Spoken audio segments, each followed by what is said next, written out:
Doctor Babasaheb आंबेडकरांच्या 134व्या जयंतीचा जगभरात उत्साह। नागपूरच्या दीक्षाभूमीवर आणि दादरच्या चैत्यभूमीवर अनुयायांची गर्दी। राज्यपालांसह मुख्यमंत्री आणि दोन्ही उपमुख्यमंत्र्यांकडून अभिवादन।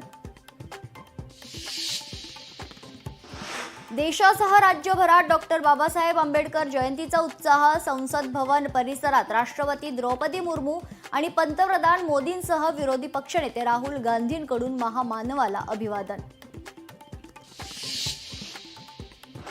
मुंबईकरांचे पाण्यासाठी हाल होणार। 5व्या दिवशीही टँकर चालकांचा संप सुरूच। अद्यापही तोडगा न निघाल्यानं टँकर असोसिएशन संपावर ठाम।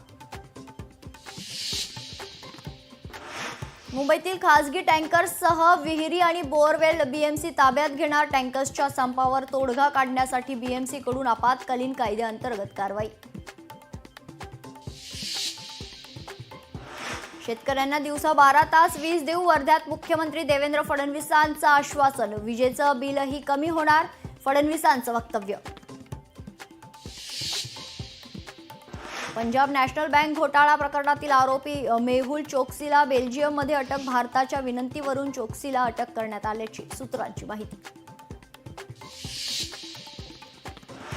ठाकरे गटाचे पदाधिकारी किशोर लोंढेंविरोधात खंडणीचा गुन्हा दाखल। 3 लाख रुपये आणि दरमहा 15,000ची मागणी केल्याची मनमोहन मिठाईवाल्याची कोपरखेरडे पोलिसात तक्रार। कन्हैया कुमारच्या अडचणी वाढण्याची शक्यता। भाजपकडून पाटणा पोलिसांत तक्रार। तर पंतप्रधान नरेंद्र मोदी आणि आरएसएस विरोधात अपमानास्पद वक्तव्य, भाजपचा आरोप। इतिहासात पहिल्यांदाच पंढरपूर ते लंडन विठुमाऊलीची दिंडी। 22 देशातून प्रवास करत विठ्ठलाच्या पादुका पोहोचणार लंडनमध्ये।